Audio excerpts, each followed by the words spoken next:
Hello, everyone.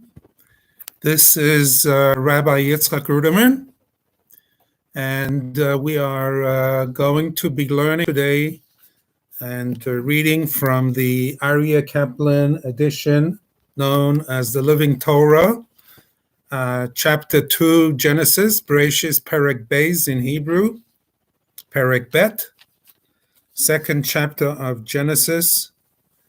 And I just want to connect things with the previous chapter, touch on one or 2 points, and then lead into chapter 2. And chapter 1 ended with day 6 of creation, when Adam was created as a man and woman, we said. And it says that God blessed them. In Hebrew, it says, "Vayevarech oisam Elohim, vayomer lahem Elohim pru urevu umilu es haaretz. Vayevarech otam Elohim, vayomer lahem Elohim pru urevu umilu et haaretz, vekipshuha uredu bidgat hayam." So that translates as God blessed them. God said to them, "Be fertile and become many, fill the land and conquer it, dominate the fish of the sea, the birds of the sky, and every beast that walks the land." Now, there's an important point that I want to stress, and that I'll be in the series of lectures, is that like any work of logic, so this work, known as the Torah, God's book, also works in a logical way, in the sense that it lays down axioms and principles. So whatever is mentioned for the first time, that is its root, that is its definition, so to speak. So where do we find the first time that the word blessing is mentioned? That's right here when it says in the Torah that God blessed, Elohim, that's God, Lord, blessed, Vayevarech otam, he blessed the creation, Adam. So that is the source of blessing. And what is the blessing that he gives them? To be fruitful and multiply. There's some debate in the Jewish scholars whether this is a blessing or a commandment. It's probably both, to be fruitful and multiply. So we see this is a foundation that you could say the source of all blessings is to be fruitful and multiply, because what is a blessing? You want more. You want to be blessed.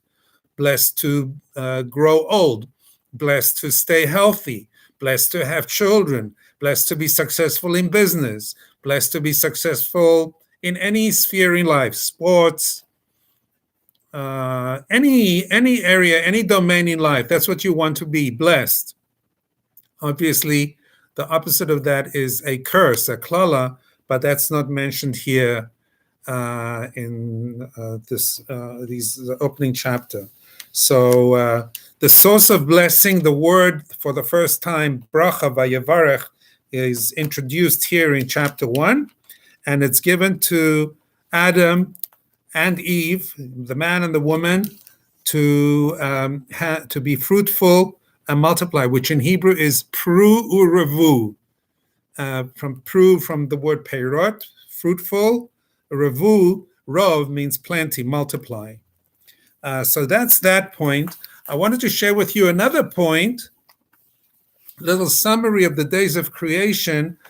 I'm going to be using this text. It's called The Midrash Says. A wonderful book. It was published in around 1980. It's 5-set. I recommend, if you're able to purchase it, it's available online. Just Google the various bookstores, and Amazon sells it. Genesis, Exodus, Leviticus, Numbers, and Deuteronomy, the 5 books. The Midrash Says this is a collation of various oral teachings and midrashim, as they're known, commentaries from the rabbis, very reliable. It really enriches the text of the Torah, and it goes according to the weekly portions, the Torah's weekly portions. which means there are actually 54 portions. Some of the portions are doubled over because not every week is the same. Some weeks have holidays and stuff like that. So here's something I want to read to you from the Medrash says, and it's based on the Medrash. And there is a concept of that the world was created through 10 expressions. Ba'asara ma'amares nivra ha'olam. This is from the Talmud, from oral teachings. And those 10 expressions, this is the significance of the figure 10, those 10 expressions are included in chapter 1. So it says here, the creation of the world by 10 pronouncements, expressions. Hashem made 10 pronouncements, with each one a part of creation emerged. With a 10th statement, the world was completed. What were these statements? Number 1, in the beginning of Elohim's creation, heaven and earth were created by a pronouncement, as it is said in Psalms, by the word of Hashem the heavens were made. So in the beginning is the first expression. A wind from God hovered over the surface of the waters. That's the second expression, the second mimer. And God said, let there be light. That's number 3. Number 4 is, and God said, let there be a firmament. Number 5 is, and God said, let the waters gather. And number 6 is, and God said, let the earth be covered with grass. And number 7, and God said, let there be luminaries. That's the planets and the stars and the moon and the sun. And God said, let the waters swarm abundantly. That's the number 8. Number 9 is, and God said, let the earth bring forth living creatures. And number 10 is, God said, let us make man. So those 10 expressions were the 10 expressions whereby God created the world. Now, the mechanics of how that works, we cannot explain. For that, you have to be really great in Torah, great in understanding. Moses would understand these things. Perhaps, the great scholars of the Talmud and the Mishnah would understand these things. But all we have is the teachings that tell us that the world was created through these 10 expressions. However that works, I can't explain it to you. But it's good to know that there is such a concept. This number 10 will come up again and again in other formats and venues in the Torah. Okay, so now let's move on to chapter 2, which is the subject of today. And I'll be reading from the Rabbi Aryeh Kaplan translation. I recommend that you purchase it. It's called The Living Torah by Rabbi Aryeh Kaplan. Get a copy of it. It's fantastic. And it also has excellent little footnotes, some of which I'll be delving into myself today, hopefully. So chapter 2 of Genesis begins with the Sabbath. Really, it's a continuation of the 6 days of creation. The Sabbath, Shabbat, is the 7th day. And this is what it says. Heaven and earth and all their components were thus completed. With the 7th day, God finished all the work that he had made. He thus ceased on the 7th day from all the work that he had been doing. God blessed the 7th day, and he declared it to be holy. For it was on this day that God ceased from all the work that he had been creating, so that it would continue to function. Now, here we have a key central feature of Judaism, and you could say of monotheism, the concept of a Sabbath, a day of rest. Where do we get such an idea from? Not from Hinduism, not from Greco-Roman culture, not from anything outside of the Bible. There's no concept of bringing work to a halt and resting on a 7th day. That is something that's purely an introduction, a biblical concept, a notion that's introduced to the world. So It's very significant. I mean, today we're used to the idea of a weekend. Basically, the weekend has come about in the Western world because the Christians pushed off the Sabbath from Saturday to Sunday. So we get a bonus of 2 days, in the Western world. But originally there was only 1 day of rest, and that was among the Jews. There's a famous quote from a Roman philosopher. When they encountered the Jews, they said, these Jews are lazy people. They take off 1 in 7 days to rest. They have holidays. It was unknown. I mean, let's say in ancient Egypt and Rome and Babylon and all these old ancient cultures, there was slavery 7 days a week, 24/7. You just rested in order to get some strength back. You ate in order to get some physical strength back. But otherwise, it was work, work, work, 7 days a week. And it's still like that for many people today. Comes along the Torah and teaches no. So the Jews who received the Torah first, the children of Israel, as the Jews were originally known, and the Torah teaches them about a seventh day of rest. And this is tied into the actual work of creation, that God himself, when he created the world, rested for whatever that concept means, that God comes to a rest after creating a world. It's there to teach us to follow in his footsteps, so to speak. Now, I want to stress again, and just like I said, there is an axiomatic aspect to studying the Torah. When you meet words and concepts for the first time, this is their root throughout the rest of the Torah and throughout world history and civilization, but certainly in the Torah and in Torah thought. So what word do we meet over here in this opening paragraph of chapter 2 of Genesis that is so crucial? And that word is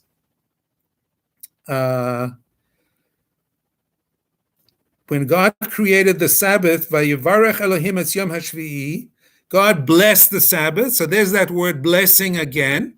God blessed the Sabbath. And on top of that, Vayikadesh Oto, Vayikadesh Oso, God sanctified, he blessed, Kiddush. Kadosh means holy. God sanctified means he made the Sabbath day holy. Now let that sink in. This is the first time that holiness is mentioned. Whenever we think of holiness, you see, this is not, in the secular world, we don't have such a concept of holiness. There's no such thing as holiness. There's no such thing as purity. The opposite of holiness is, unholy. Opposite of purity is impurity. So there is no such concept in secular so-called scientific terms of holiness. Define holiness. Go into a lab and show me what's holiness. No such thing. It's a religious, spiritual concept, and it comes from the Torah. Now, where is that entry point of holiness? Where do we come face to face with it for the first time?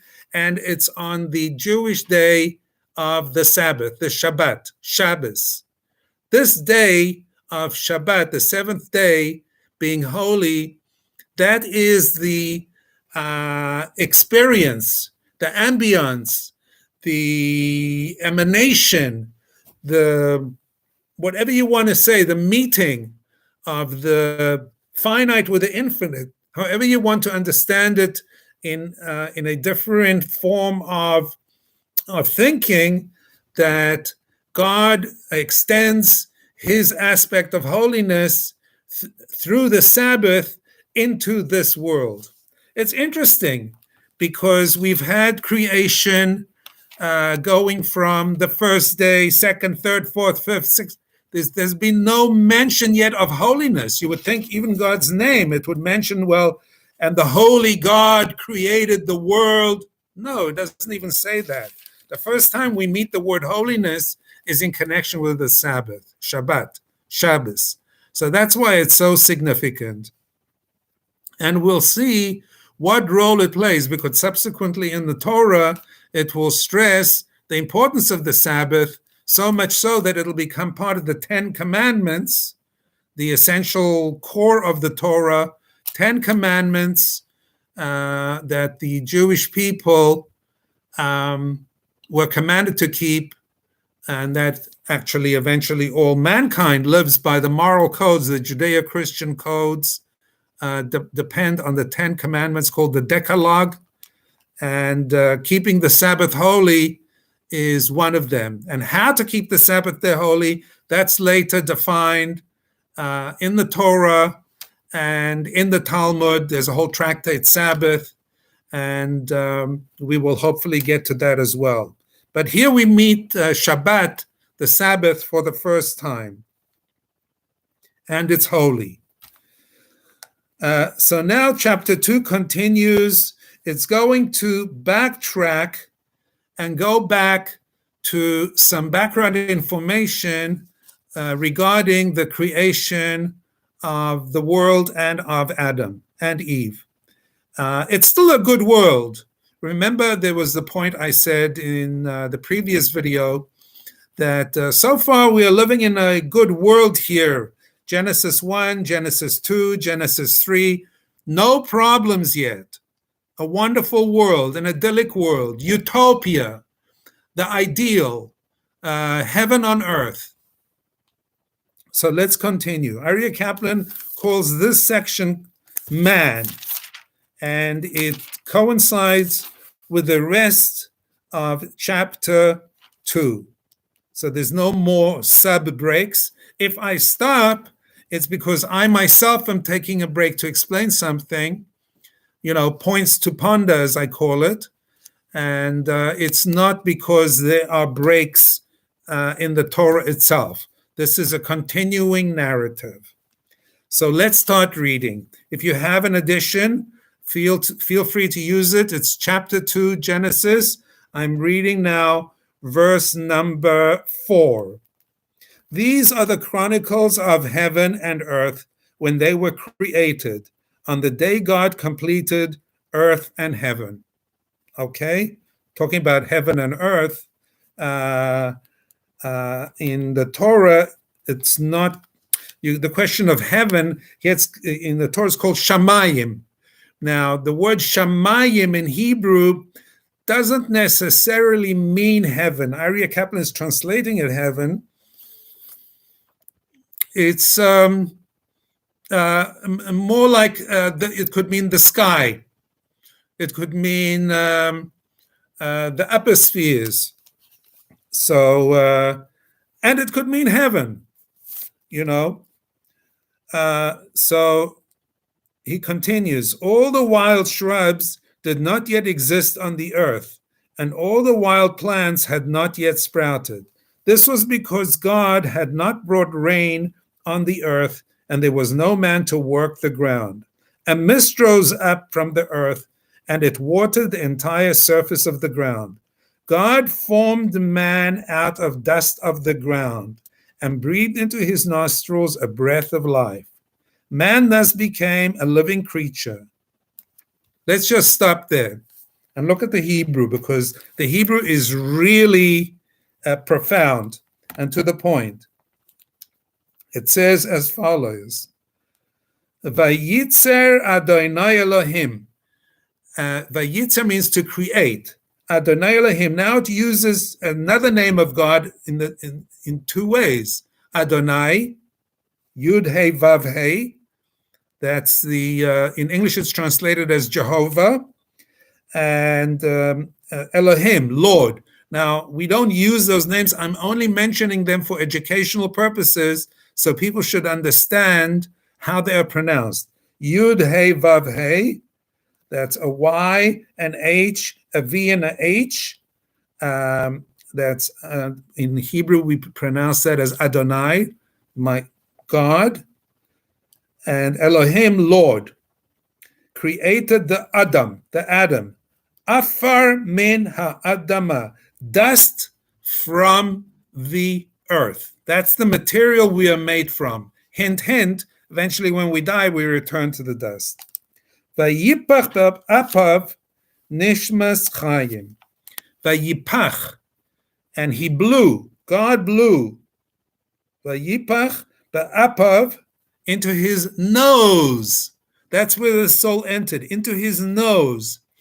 God blew into Adam's nose, nishmas chayim, the neshama. Here we have that word for the first time. Remember what I said about a concept being taught for the first time. Nishmas, a soul. First time we hear about such a concept.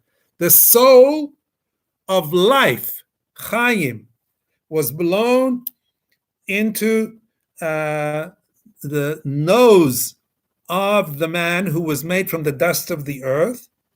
Vayehi ha'adam, and then the man became presto, the nefesh chaya, a living life, a living spirit.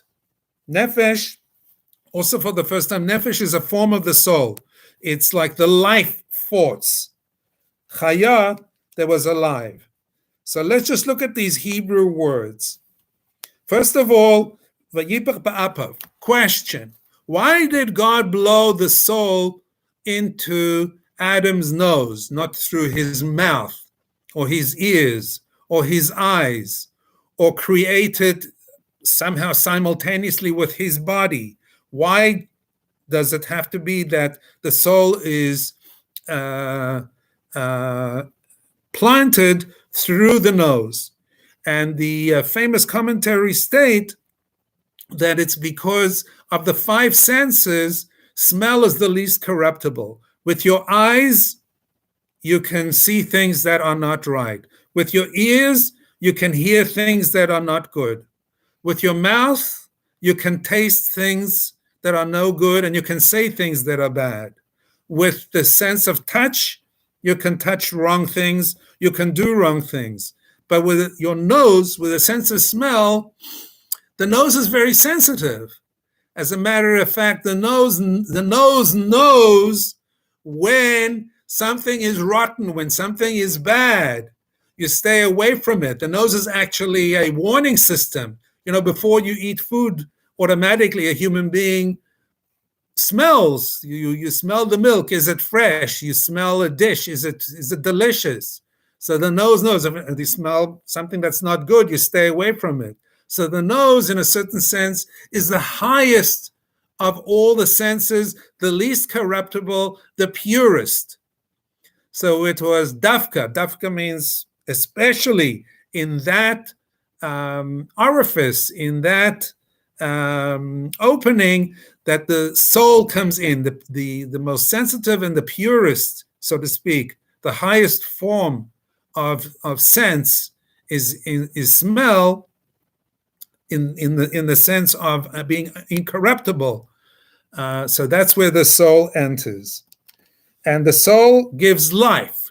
What is the definition of life? When you say nishmat chayim, first time we're hearing here about a soul of life. What is that? What causes life? What's the difference between a dead body and a living body?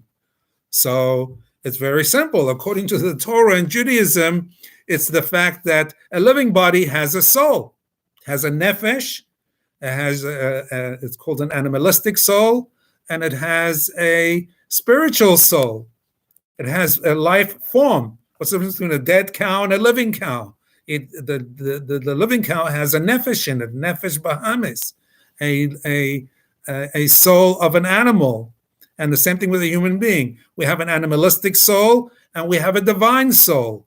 We have a higher order soul. But my point is that the difference between the living and the dead is the soul. So that's what it says, the nishmat chayim. And then, vayehi ha'adam lenefesh chaya. And then the man became a nefesh chaya. Now this word chayim, the nishmat chayim, it's interesting. Ches, yud mem.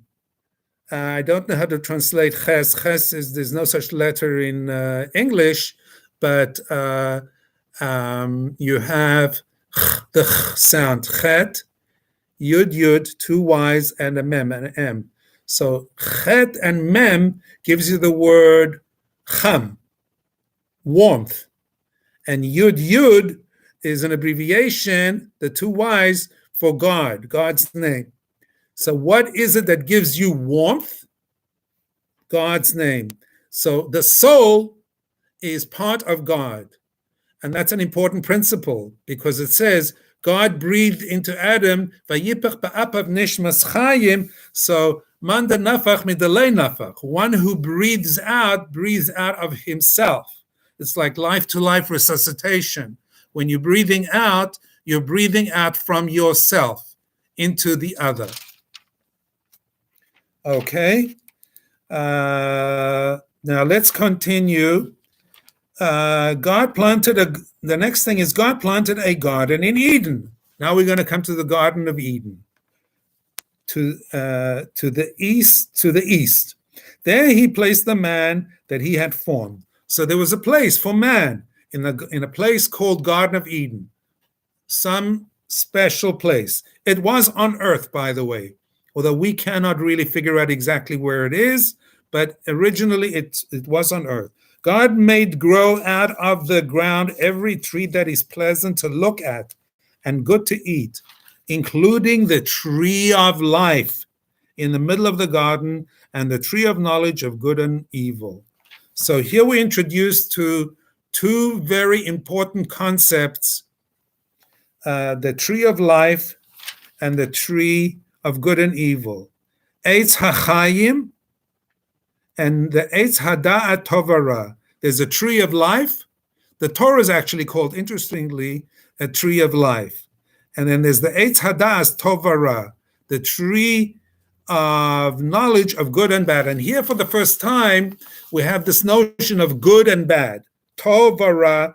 Tov we've seen before. God has said on certain days when he created things that they were good. But now for the first time, we see the construct of evil, Ra. Ra means evil, like Ra. Ratan maybe comes from that word. I don't know. But these two trees were both physical and spiritual at the same time. And we're going to see that the fate of Adam and the fate of mankind revolves around these trees. God is going to be testing man subsequently. But we're not up to that yet. A river flowed out of Eden to water the garden. From there it divided and became 4 major rivers. Okay? We're talking about the ancient world. The name of the first is Pishon. We're going to see some of the commentary here in Arya Kaplan as to which of these rivers can be identified today. It surrounds the entire land of Havilah, where gold is found. The gold of that land is especially good, and found there are pearls and precious stones. The name of the second river is Gihon. It surrounds the land of Cush. The name of the third river is the Tigris, which flows to the east of Assyria. The fourth river is the Euphrates. So Tigris and Euphrates, we know that's in Babylon, modern-day Iraq. Pishon and Havilah, is a dispute as to one or the other is the Nile or other rivers in Persia, maybe the Ganges.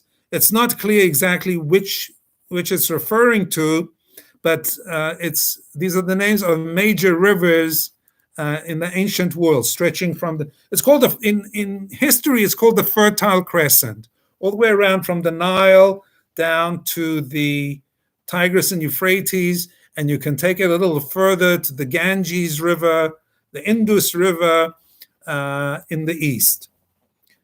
God took the man and placed him in the Garden of Eden to work it and watch it. God gave the man a commandment saying, "You may definitely eat from every tree of the garden, but from the tree of knowledge of good and evil do not eat, for on the day you eat from it, you will definitely die." So here we have an important principle again. God places man in this garden and he gives him one commandment. Maybe it's the second commandment. Be fruitful and multiply. That's why some say it was a blessing. It wasn't so much a commandment. But either way, it's okay. Here we have God explicitly commanding Adam and Eve not to eat from the tree of knowledge of good and evil. Why? He's not given a reason why. And you're going to find this in the Torah, that there are different kind of commandments. There are commandments that have some reason behind them, and there are some commandments that have no reason behind them. They decrees, they chukim, as we call it. A chok is a divine decree, like do this and don't transgress what I'm telling you. So it's the reason for this, to put it in the context, is because God is going to be testing man. God is going to be testing Adam to see if he'll follow this commandment. And there are other aspects. Eventually, what's going to happen, I'm going to now just briefly expand on the topic of the subject of the tree of knowledge of good and evil, and that is that the purpose of the Jewish people is going to be to fix the sin of Adam and Eve, to get back to the level of Adam and Eve in the Garden of Eden before they ate from the tree of knowledge. Now, they haven't eaten from the tree of knowledge of good and evil yet, but the function of the Jewish people, of the Bnei Yisrael, the children of Israel, is going to be to go back and not to eat. And how do they do it? Through the subsequent commandments that God is going to give the Jewish people. Now, for example, there are going to be laws that have to do with eating. Let's say the laws of kashrut, the laws of keeping kosher, has to do with consumption of food. So by keeping those correctly, you are backtracking and fixing the sin of eating from the tree of knowledge of good and evil. I'm just giving you a little bit of fast forward information so you have a little bit of context and see the continuity. But it's crucial to absorb what's being said here in these opening chapters of Genesis, because, as I said, it's the axiom of the entire Torah, and you missed the point. People will be looking at the book of Judges, the book of Isaiah, the book of Deuteronomy, even later works, the purpose of Hasidism, movements in Jewish history. What were they for? What were they all about? Very simple, to be mesaken the chet of Adam Arishon, to this very day. And in fact, the secular Jewish circles have taken this concept, tikkun olam, fixing the world. Well, what is tikkun olam, fixing the world? What is it? Tikkun olam means, in terms of Judaism, fixing the sin of Adam and Eve and following God's instructions, like he said over here. You may definitely eat from every tree of the garden, but from the tree of knowledge of good and evil do not eat. From the day you eat from it, you will definitely die. We don't want to die. We want to live forever. And how are you going to do that? By staying away from the tree of knowledge of good and evil, by not eating from it, by following the commandments, by staying observant. This is how you are going to stay alive. Now, unfortunately, we have to go through death. That's because they did sin, and that's because there was a sin. But to attain eternal life in the world hereafter, in the Olam Haba, and in the resurrection of the dead, in order to merit that, you still need to stick to the program, observe the mitzvot, and come back to the level of Adam and Eve before they sinned, eating from the tree of knowledge of good and evil. Now, I just fast forwarded. At this point in chapter 2, they have not eaten anything. We are just being given the commandment by God. Now, next point. God said, "It is not good for man to be alone. I will make a compatible helper for him." God had formed every wild beast and every bird of heaven out of the ground. He now brought them to the man to see what he would name each one. Whatever the man called each living thing would remain its name. The man named every livestock animal, and bird of the sky, as well as all the wild beasts. But the man did not find a helper who was compatible for him. Okay, so you have the world, you have Adam as one being. Incidentally, it says that Adam was created as both Adam and Eve back to back. So this splitting is going to be the creation of Eve, where they're going to be face to face, from back to back to face to face. Okay? It continues now by saying, God then made the man fall into a deep state of unconsciousness, and he slept. He took, talking about God, he took one of his ribs and closed the flesh in its place. God built the rib that he took from the man into a woman, and he brought her to man. The man said, now this is bone from my bones and flesh from my flesh. She shall be called woman, Isha, because she was taken from man, Ish. A man shall therefore leave his father and mother and be united with his wife, and they shall become one flesh. And it ends, the final verse ends, the man and his wife were both naked, but they were not embarrassed by one another. So we have chapter 2 ends with Adam and Eve, both naked, standing in the Garden of Eden. Everything is hunky-dory, as they say, still fine, no problems. Chapter 1 and 2 are beautiful. Let's just go back here to the creation of man and look at the Hebrew especially. Now it says that man was lonely, and he didn't have an ezer kenegdo, which means a helpmate. So what did God do? Vayapel Adonai Elohim tardema, a deep sleep. He gave him an anesthetic. Al hadam vayishan, and he fell asleep. Vayikach achad mitzalo, and he took one of his ribs. Vayisko basar tachtena, and he covered it with flesh. Now, there's an old joke that one of my rabbis used to say about what do you do when you want a man to get married and you want to introduce him to someone? You have to somehow induce in him a state of unconsciousness, because when you make that big decision to get married, to finally propose, it's like jumping off a deep cliff. And that's precisely this metaphor of deep sleep and making that big decision. He didn't give man more consciousness when he was going to introduce him to Eve. He didn't make man more aware, more self-aware. He didn't put him into therapy. He didn't give him loads of knowledge and wisdom and said, okay, and he didn't give him a trade. He didn't teach him a profession. No, what did God do when he wanted to marry Adam off? He put him to sleep. Gave him a deep anesthetic and he put him to sleep. And there's perhaps a deep lesson for this, for our times, because we have what is known as a singles crisis. I want to touch on an important current point. We have a singles crisis, a divorce crisis. And people think, well, I need a wonderful big education. I need to have a career. I need to be rich. I have to be able to support. I have to this. I have to that. And people make long lists online of the kind of qualities they want in a spouse: sense of humor, this, that, the next thing, love of sports, this, that, the next thing, and on and on and on and on and on and on and on it goes.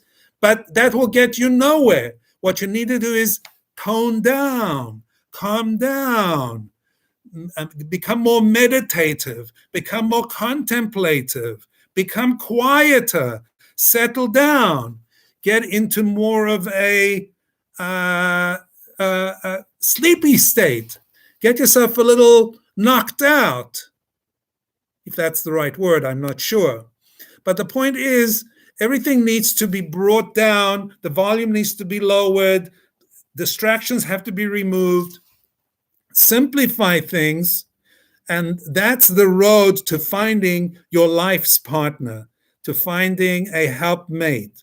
For example, in the Hasidic communities, They don't wait for the kids to get very educated or very professional. No, at 18, 19, they're marrying them off. 18 for a girl, 19 for a boy is the average age. And then they have, in a certain sense, the fact that they have less self-awareness, less life experience, less knowledge, less worldliness is actually good. It's a kind of tardema. It's a kind of a state of being put to sleep, not in a negative sense, but in the sense of what happens when you're asleep. All the outside influences are gone. It's just you and your dreams, you and your imagination, you and your self, in whatever form, just floating there.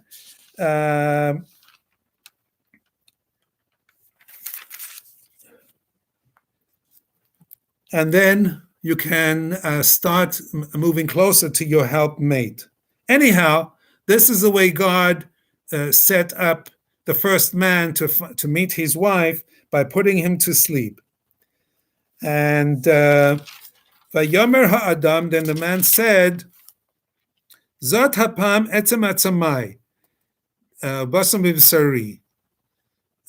She is the flesh of my flesh and bone of my bones, and she is called Isha. The Hebrew word for man is Ish. The Hebrew word for woman is Isha. Ish and Isha. So Isha means the one who comes from the Ish. There's also a famous teaching about Ish and Isha. You may have heard this, but I'll repeat it. Ish and Isha both have as their roots the words Aleph and Shin, the A and the SH sound. And that transfers to be the word for fire, Aish. When there is just man and woman, just in the lustful sense of just a raw man and a raw woman, they just devolve into a burning fire. It's passion, it's just fire. What makes a relationship divine, what makes a marriage holy, what makes a couple blessed is when they have God in their midst. And so that's denoted by the words Ish and Isha. Ish has God's letter Yud, and Isha has God's letter Hey. And Yud and Hey, Yah, is an abbreviation also for God's name. So when God's name is within a man and woman's name, they are truly spouses and truly husband and wife. And they were both naked, it says, in the Garden of Eden. There was no shame yet. And it was a good thing. For example, nudists on the beach, there's something to that. Like they want to be like Adam and Eve before they sinned, like in this chapter 2. But it's an illusion, because in our world, other things have happened, and we need to take caution, because as we'll see, there'll be changes in the condition of man from the way it's originally described in chapter 1 and chapter 2. Now, if anybody has any questions, feel free to email me at rudomin@jpi.org, rudomin @jpi.org, or Rudomin, rudomin @att.net. And I think we've covered the main points. Next week, or in tomorrow, or whenever I'll be able to record the next session, we'll go into Genesis chapter 3. In the meantime, I thank you for your attention, and hopefully we can continue the series successfully and in good health going forward. Thank you very much. All the best.